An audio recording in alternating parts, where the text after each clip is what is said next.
Por supuesto, le damos la bienvenida a nuestro principal, el ingeniero Andrés Mendoza Paladines. ¿Cómo le va, ingeniero? Buenos días. Muy buenos días a don Richard, el esbelto Callestianos, el anchor de Atalaya. También muy buenos días para el licenciado Alcides Montilla García. ¿Cómo le va, ingeniero? Buenos días. ¿Cómo va, Alcidito? Muy bien, muy bien. Por supuesto, para también ambos famosos, licenciado Julio Osvaldo Ayala Cerro.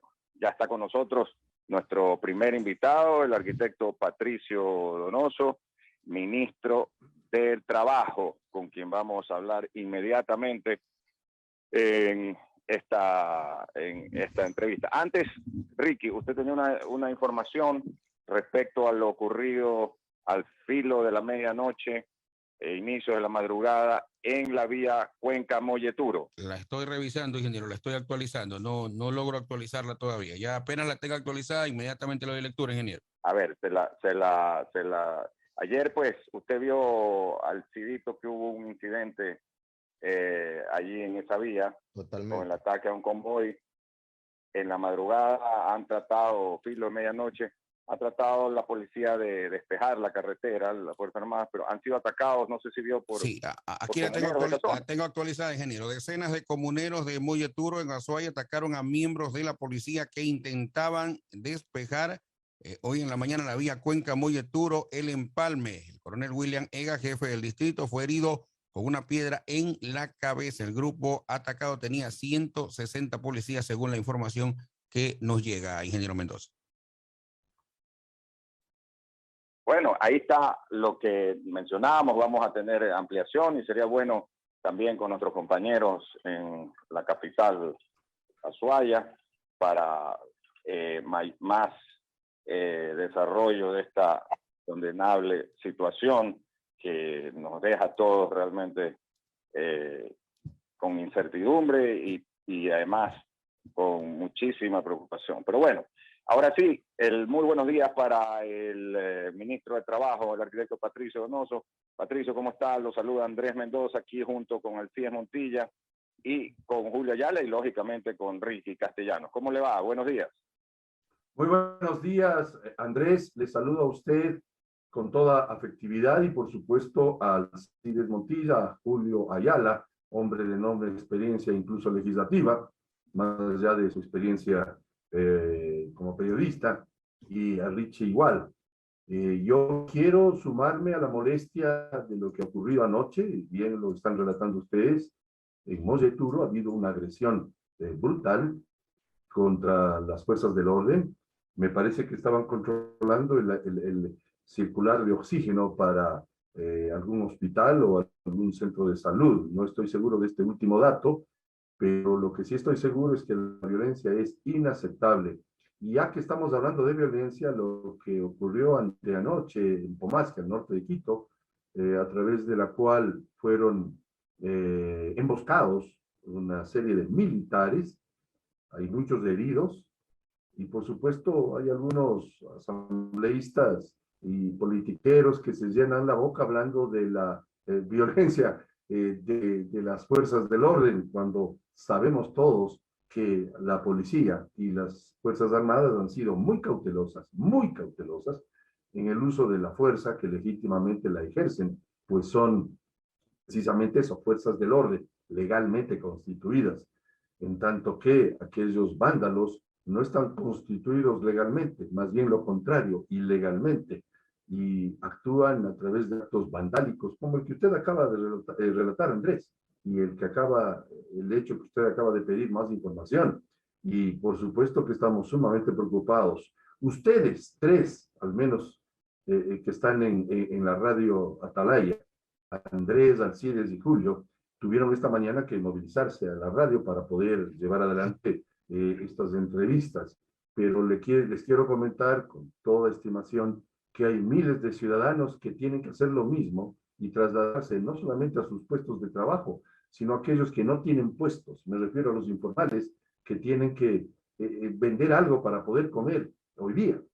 Yo relato el caso de Jaime Mejía, es un imbabureño que vive en Quito, que no tiene sus dos brazos, sus extremidades superiores no las tiene, y se cuelga en el cuello una fundita y vende chocolatines en la terminal terrestre de Quitumba, en Quito. Resulta que él no ha podido vender porque hay actos vandálicos en esos sectores, en el sector que estoy mencionando, y no ha podido comer en estos días. A lo que me quiero referir, y con esto termino esta pequeña parte con su venia, Andrés, Alcides y Julio también, es que esos actos vandálicos son inaceptables y tendrán que ir ante la ley. Ojalá no haya amnistías luego, como las hubo en marzo, ¿no? Amnistía de quienes quemaron la Contraloría en octubre del 2019.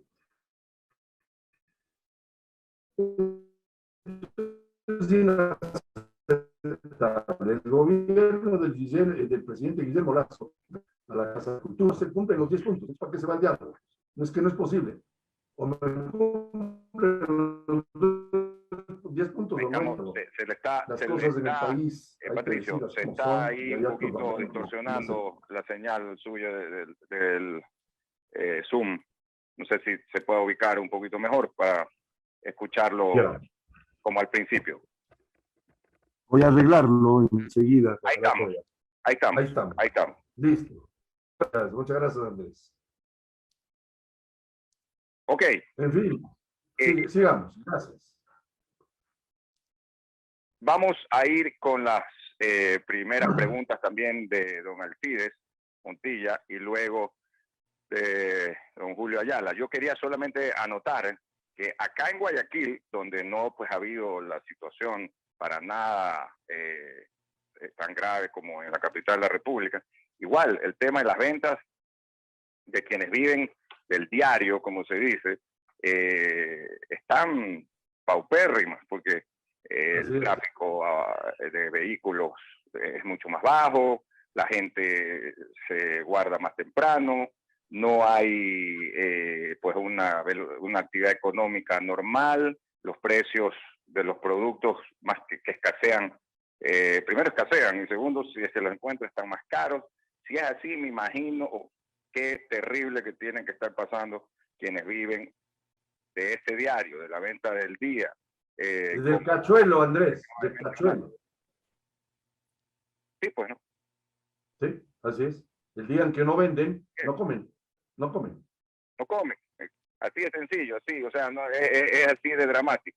Vamos a ir con don Alcides Montilla y sus inquietudes para el ministro de Trabajo, arquitecto Patricio Donoso. Gracias, y saludando al arquitecto Patricio Donoso. Usted es ministro de Trabajo y antes fue parlamentario, fue vicepresidente de la Asamblea en la etapa anterior. Tiene experiencia también en el manejo de temas parlamentarios. Mire, el gobierno en los últimos días y ayer también, anoche, acaba de anunciar un paquete de medidas. Por ejemplo, la reducción en 10 centavos del galón de combustible, con excepción de la super. Aumentó el bono, subsidió en el 50% la URIA y anunció nuevos créditos. Más o menos estos son como 600 millones de dólares. La CONAIE, respecto al tema de la reducción en 10 centavos el galón de los combustibles, ha dicho que es insuficiente, pero que esta actitud, según la CONAIE, demuestra que la movilización está dando sus frutos. La CONAIE, arquitecto, insiste en o los 10 puntos o sigue el paro. Entonces, ¿cómo satisfacer las demandas de los miembros de la CONAIE? Porque de lo contrario seguiremos en esta situación, arquitecto. ¿Habrá la opción de esta semana de, con los diálogos, llegar a ese punto de coincidencia y terminar finalmente con esta medida? La respuesta es sí, Alcides, y por supuesto debo agradecerle por sus gentiles palabras inherentes a mi experiencia legislativa. En efecto, estuve 8 años en la legislatura, 4 de ellos en el CAL, Consejo de Administración de la Legislatura, 2 de ellos como vicepresidente, y sí me molesta, por supuesto, el que la legislatura no haya cumplido. Julio Ayala Serra fue legislador también, y sabe que en la Asamblea, en el Congreso, vamos, se llama asamblea porque así ordenó el señor Chávez hace muchos años. Hay el Congreso de Fútbol, Congreso de Abogados, Congreso de Arquitectos, y aquí se llama asamblea, igual que en Venezuela, en Bolivia, no sé si Cuba tenga esto también, pero voy al hecho cierto de que allá en la asamblea, en el Congreso debe debatirse, y sin debate, no se aprobó, se rechazó la ley laboral que estaba conjuntamente con un tema económico el 24 de septiembre del 2021, el año pasado, y no se debatió la ley laboral. Y luego se archivó, escúcheseme bien, la ley de inversiones, y no se puede cumplir de mejor manera con aquel axioma de más inversión, más empresas o emprendimiento y más empleo. Y resulta que se archivó y Julio Ayala y yo sabemos que cuando uno no está de acuerdo con determinado texto en la asamblea, lo que hay que hacer es proponer un texto, pues para eso se inventó el debate legislativo. Lo que no está bien es que se archive. Se archivó la ley y resulta que no se debatieron. Si las 84 voluntades que archivaron la ley tenían su opinión, pongan esa opinión en el texto, pero aprueben algo, porque es evidente que necesitamos generar inversión, seguridad jurídica y empleo. Eso, esa pequeña digresión, Alcides, con su venia. La segunda, sí se puede porque todos los políticos en el mundo se llenan la boca, y en el Ecuador no es la excepción, de que hay que dialogar. Y cuando se intenta dialogar, se sale con aquellos actos de que o me aceptan los 10 puntos o no hay diálogo. No. El diálogo tiene que haber. Y por supuesto va a haber.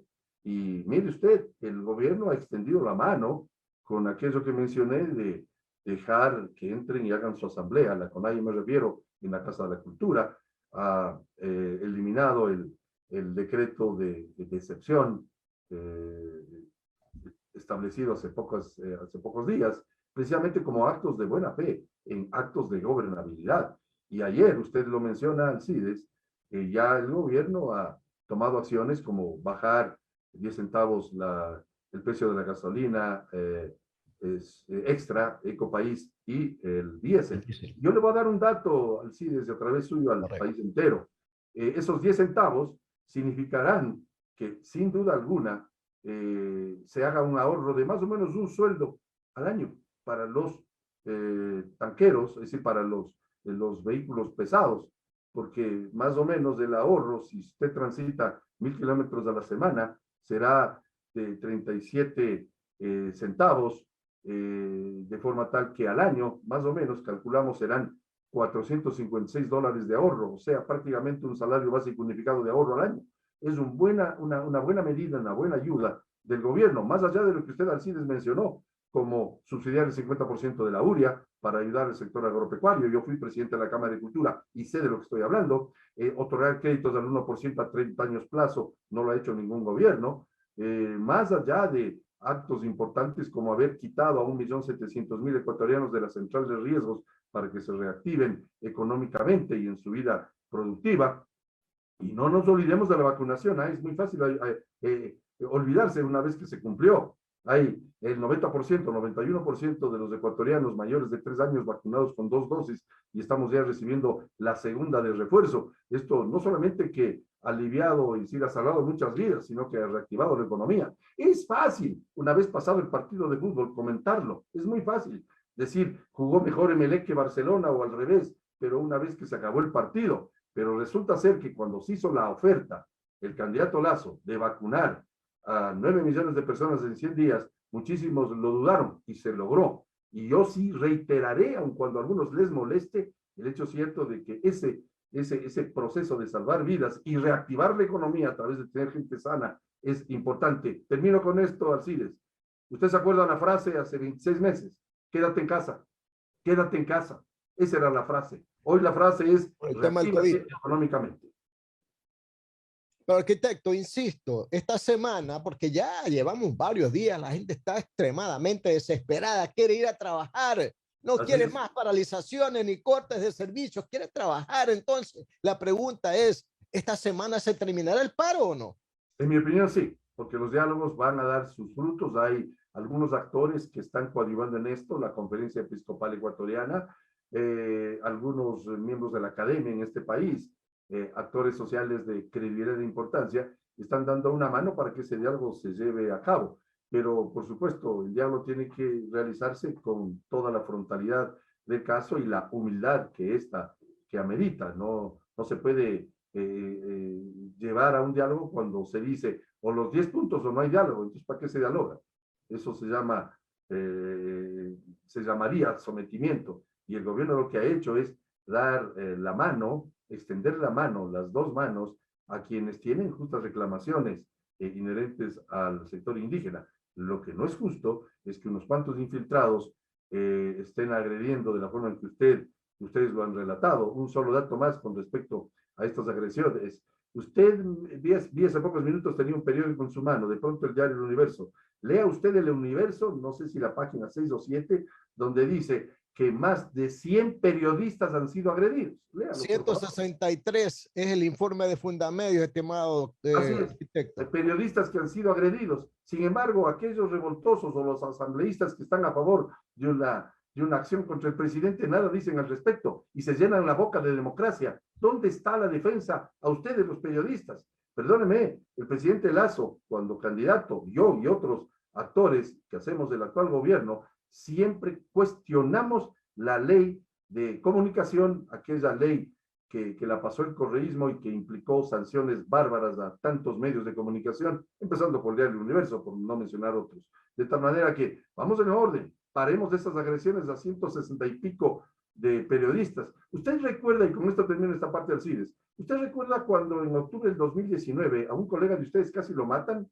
Claro, colega Paredes. Casi lo matan. Y resulta que ahora se agrede a 160 periodistas y no pasa nada para ciertos vándalos que están caotizando, sobre todo la ciudad de Quito y otras ciudades. Pusieron aceite en el agua potable de Ambato y en el 2019 cortaron el agua potable a Ambato y a la provincia de Tungurahua y quemaron ambulancias y agredieron a policías. Pero arquitecto, lo que pasa es que no se sancionan pues estas actitudes, pues. El señor Vargas, ¿qué no le dijo al presidente Moreno? Le dijo patuleco de mierda, disculpe que le diga porque es la expresión.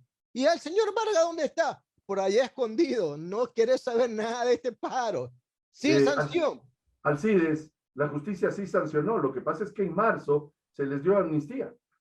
Y esos amnistiados hoy están, y lo dijo también El Universo la semana pasada, esos amnistiados están precisamente financiando, dice ese medio de comunicación, a la actual paralización, de modo que evidentemente amnistiar a quienes quemaron la Contraloría es una barbaridad. Arquitecto, esta entrevista sigue con mi compañero Julio Ayala. Adelante, gracias. Julio.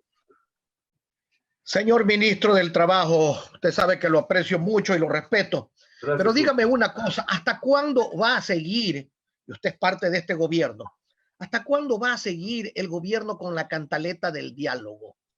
Se dialoga con quien quiere dialogar, pero las expresiones de los dirigentes y de las bases de esta manifestación y de este vandalismo solamente dicen una cosa: no queremos diálogo, fuera Lasso. No hay ninguna otra expresión. Y ustedes insisten en el diálogo. Yo nunca he visto, y perdóneme que se lo diga, nunca he visto, lo veo ahora, de que los manifestantes corretean a los policías y a los militares. Los manifestantes les pegan a los policías y los militares. Los manifestantes los secuestran a los policías y los militares. Los manifestantes los apresan a los policías y a los militares. Esta es una situación inédita realmente. Yo fui dirigente clasista. A mí la dictadura militar me metió 2 años a la cárcel. Pero en esa época los policías y los militares nos correteaban a nosotros. Ahora es todo lo contrario. Tanto ha cambiado el mundo, arquitecto Donoso. Lo que sucede es que vivimos en democracia y debemos seguir apelando al diálogo y a las buenas formas, porque si sucediese lo contrario, estimado Julio, veríamos las quejas terribles que hubiesen de muchas personas, los derechos humanos, aquellos que solo defienden los derechos humanos de los transgresores de la ley y no de la policía. Mire usted, cuánto tiempo ha tenido que pasar para entender lo grave, la gravísima situación que ocurrió y decurrió en octubre del 2019. Alcides Montilla inclusive hizo la frase o repitió la frase aquella con la que se agredió al presidente de aquel entonces. Y yo soy consciente de que el diálogo tiene que darse, pero también estoy consciente que no es tolerable que hayan sido emboscados los militares en Pomaski hace 2, 3 noches, y esos agresores tienen que ser sancionados. Y espero que cuando sean sancionados no venga una nueva amnistía. Yo creo que la Asamblea le está debiendo mucho al país, mucho. Mire usted, hemos presentado proyectos de ley, por ejemplo, la ley de comunicación, y todavía no la tratan. Hemos presentado leyes o proyectos importantes y no lo tratan. Ni siquiera abrieron la carpeta el 24 de septiembre del 2021 con respecto a la ley laboral, y todos sabemos que 7 de cada 10 ecuatorianos no tienen empleo, o están o desempleados o en la informalidad. De tal manera que seguimos apelando al diálogo, por supuesto que sí. Y al CIDES le explicaba yo, en respuesta a su inquietud periodística, que creo que esta semana va a darse ese diálogo, porque el país entero lo exige. Ustedes, la prensa lo exige, la academia lo exige, la gente lo exige. Aquellos que no pueden comer hoy porque no pueden vender sus productos, o aquellos que son agredidos cuando van a su lugar de trabajo o quieren movilizarse en su respectiva ciudad. Por lo tanto, el diálogo tiene que darse. Yo comparto su inquietud y su molestia, Julio, por supuesto. ¿Cómo no vamos a compartir esa molestia cuando vemos que unos cuantos vándalos agreden a los militares, a las fuerzas armadas, a la policía? Es que eso es inaceptable. Pero si alguien tiene que guardar la cordura, la tranquilidad y la mesura, es precisamente el presidente de la República, porque es presidente de los 17,5 millones de ecuatorianos. El día sábado, la policía y los militares corretearon a los manifestantes y prácticamente se acabó. Se pensaba que se acababa la huelga porque los corretearon tanto que los sacaron hasta de Quito de una vez. ¿Y por qué no seguir actuando de la misma manera con el uso de la fuerza en forma progresiva ante toda esta situación? ¿Por qué permitir que nuevamente, que acaso, le pregunto, ministro, acaso están utilizando ustedes la agudización de las contradicciones, como decía Marx, para pescar también ustedes, hacer que los indígenas tengan un pueblo, un país en contra? Pero lo que yo creo que no se están dando cuenta de que al mismo tiempo que estamos censurando a los indígenas, estamos censurando al gobierno por no tomar las medidas adecuadas, pues, Patricio. Ayer, anoche, el presidente de la República dio una cadena nacional en la cual mencionaba exactamente lo que usted dice. Uno, que se aplicará el uso progresivo de la fuerza, sin duda, y tenga usted la evidencia que así será, porque es parte de la legalidad, es el uso progresivo de la fuerza. La policía, lo decía al inicio de esta entrevista, y las Fuerzas Armadas tienen la exclusiva acción o posibilidad de uso de las armas y de la fuerza en forma absolutamente legal, democrática, obviamente respetando los derechos humanos, pero también exigiendo que se respeten los derechos humanos de estas dos fuerzas del orden, la policía y las Fuerzas Armadas. Ayer el presidente claramente dijo en la cadena nacional que se hará el uso progresivo de la fuerza para frenar a los vandálicos, sin duda alguna, y así tiene que ser. Por otro lado... Patricio, dígame una cosa. Dígame. ¿Usted cree que nosotros los ecuatorianos tenemos que tolerar y aceptar que nos tengan sin comer, sin circular, sin trabajar, sobre pretexto de que tienen que atenderme estos 10 puntos porque si no me los atienden, entonces armo el relajo, quemo Quito, cierro las carreteras, agredo a los militares, agredo a los policías? ¿Usted cree que para qué le dimos nosotros al gobierno el poder? ¿Para qué le dimos a las Fuerzas Armadas las armas? ¿Acaso no es para que nos garanticen la seguridad? Usted acaba de decir una frase, todo esto es ilegal. Y lo ilegal se lo tiene que sancionar, pues, pero ¿hasta cuándo seguimos? Estamos en el 15º día, Patricio, de una cantaleta que no tiene fin hasta el momento. Usted dice que esta semana se va a dar el diálogo. Había un bolerito de los Panchos que decía, lo dudo, lo dudo, lo dudo. Los correístas van a fracasar en el Congreso. Y entonces no les queda más que seguir haciendo relajo en la calle. Y ya después de que le atiendan los 10 puntos, dirán que no se levante el paro si no sancionan a los que, según ellos, mataron a los manifestantes. Y después encontrarán otro pretexto. Mientras tanto, hasta los pozos petroleros están tomados y el gobierno no puede controlar esas situaciones. ¿Qué pasa, Patricio? ¿Hasta cuándo? Mañana se va a visualizar el fracaso de la acción correísta de querer cesar al presidente de la República. Mañana. Y ahí van a cambiar las cosas. Será el punto de inflexión, estimado Julio, más allá de que comparto sus inquietudes, pero ese será el punto de inflexión el momento en que se vea fracasada la intentona de sacar al presidente, y por supuesto empezarán a darse diálogos mucho más fluidos cuando se sepa que, o se evidencie, que no pudieron sacar al presidente, porque eso es absolutamente ilegal, por un lado. Y por otro lado, el presidente seguirá en la tónica de generar diálogo. Es más, nosotros hemos dialogado con los frentes, el Frente Unitario de Trabajadores, con la Confederación Unitaria de Trabajadores CUT, con la Confederación de Trabajadores del Ecuador CTE, con el señor Edgar Zarango, con el señor Richard Gómez, incluso con los del FUT, que son muy duros, pero hemos dialogado con el señor José Villavicencio, el señor Ángel Sánchez, el señor Messiar Tatamuez, el dirigente histórico de los trabajadores, que usted lo conoce muy bien, Julio, me refiero a Pepe Chávez. Hemos dialogado, no se nos puede acusar que no hemos dialogado. Lo grave sería que este gobierno se haya cerrado al diálogo, y no es así. Por tanto, quienes se están cerrando al diálogo serán los que al final del día serán derrotados. Don Andrés Mendoza y Paladines, por favor.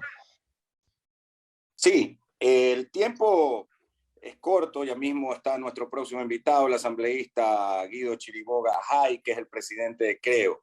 Así es. Y yo quiero preguntar solo lo siguiente al ministro, para que pueda, más bien Alcides y Julio, tener también la oportunidad de hacer otra pregunta al arquitecto Patricio Donoso.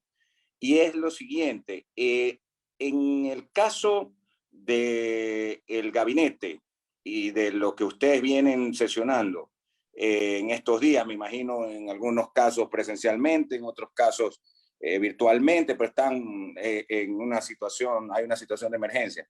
¿Qué planes tienen para hoy y esta semana específicamente?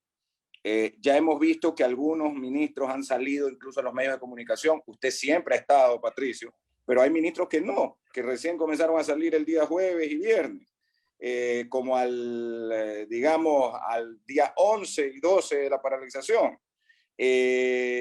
Y bueno, más vale tarde que nunca, pero le pregunto, ¿qué tienen ustedes ayer? ¿Cuál ha sido la planificación? Lo que se pueda conocer, y hoy, ¿cuál es la planificación? Primero, es de resaltar la fortaleza de ánimo del presidente de la República. Es un hombre muy tranquilo, pero absolutamente claro en su visión de lo que el país requiere. Trabajo, inversión, seguridad jurídica, oportunidades para todos.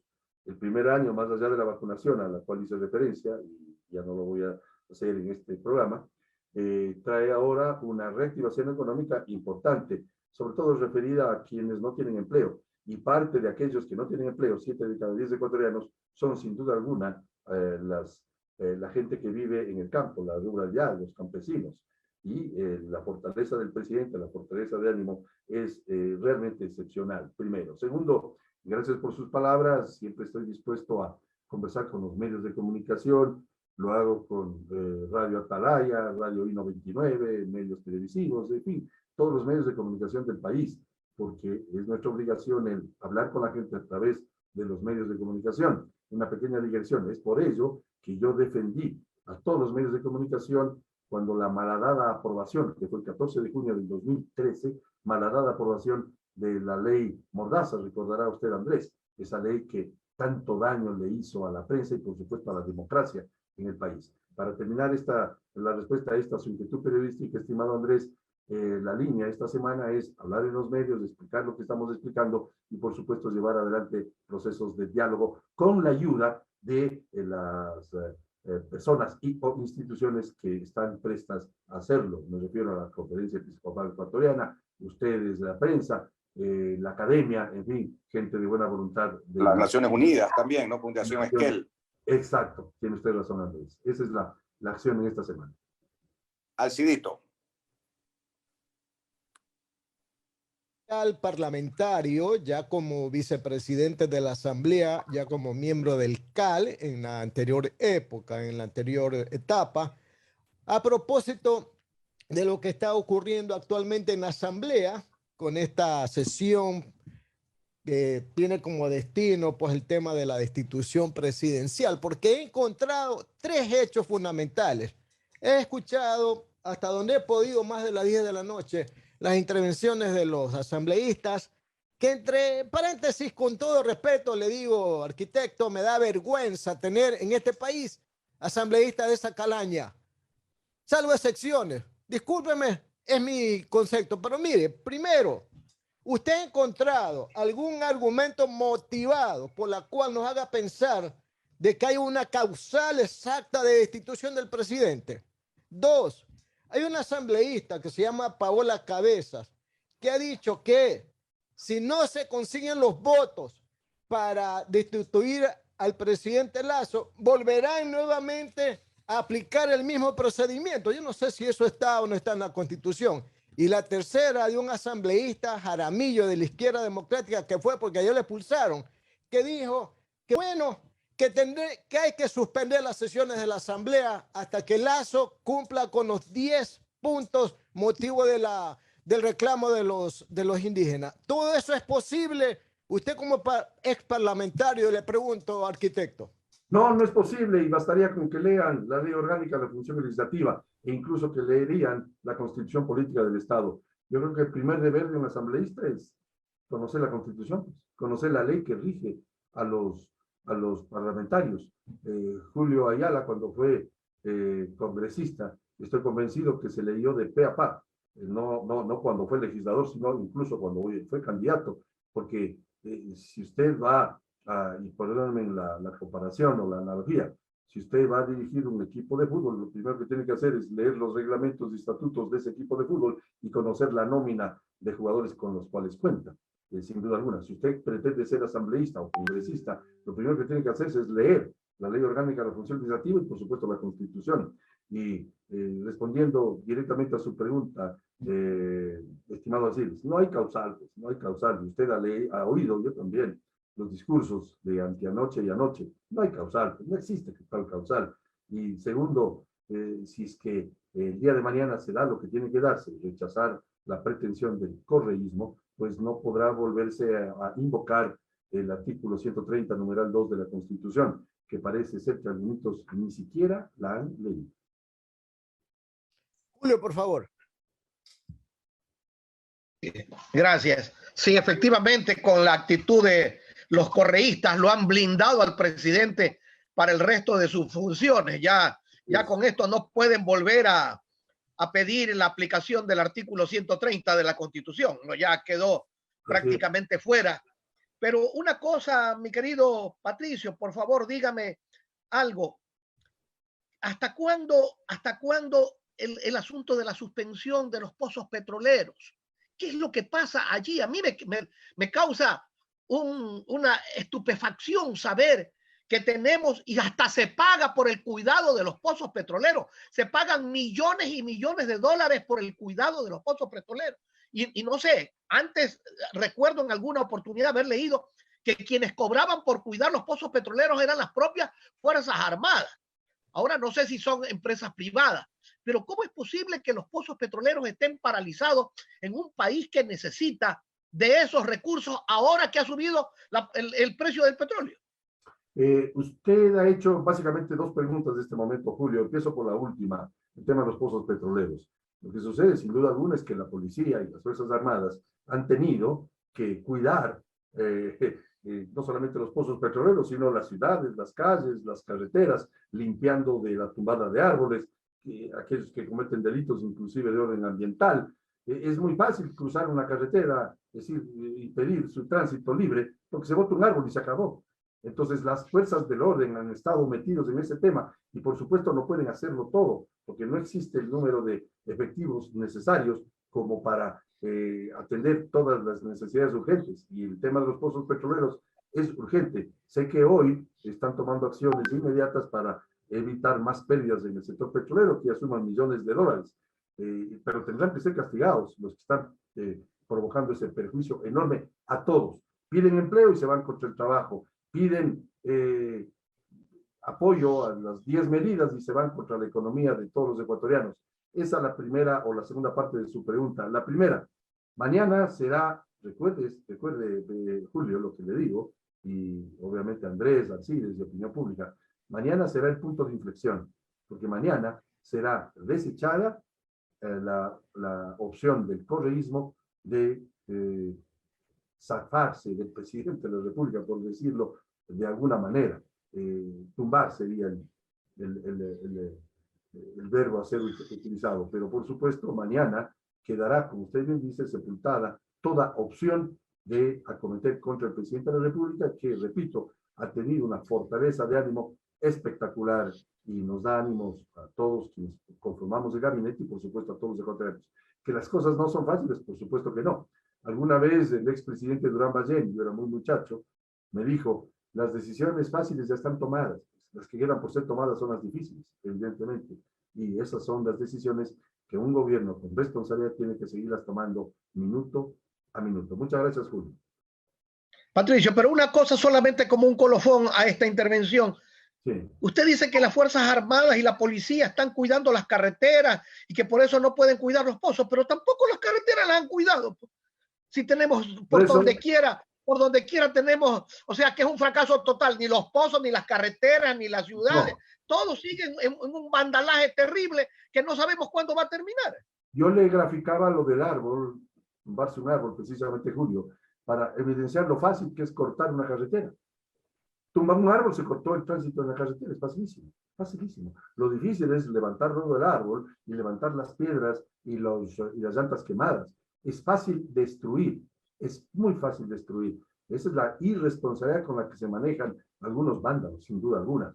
Y lo que he manifestado es que los militares y la policía están cuidando, bueno, todas las ciudades del país, particularmente Quito, que es el centro de operación de estos vándalos que han emboscado a los militares hace 2 noches, o lo que está sucediendo en Moyeturo, lo decía Alcides Montilla al inicio de la entrevista, de tal manera que no es excusa, lo que sí es entendible es que es difícil darse abasto cuando es fácil tumbar un árbol, fácil de parar una carretera. Usted pone 3 piedras, quema 2 llantas y se acabó el tránsito en esa carretera. Son las... Gracias, don Patricio. Andrés Mendoza, por favor. Gracias, Patricio. Muy gracias, gentil, Andrés. Ministro. Muchísimas gracias, Andrés. Comandante, estamos siempre en contacto. Eso, adelante. 9:05.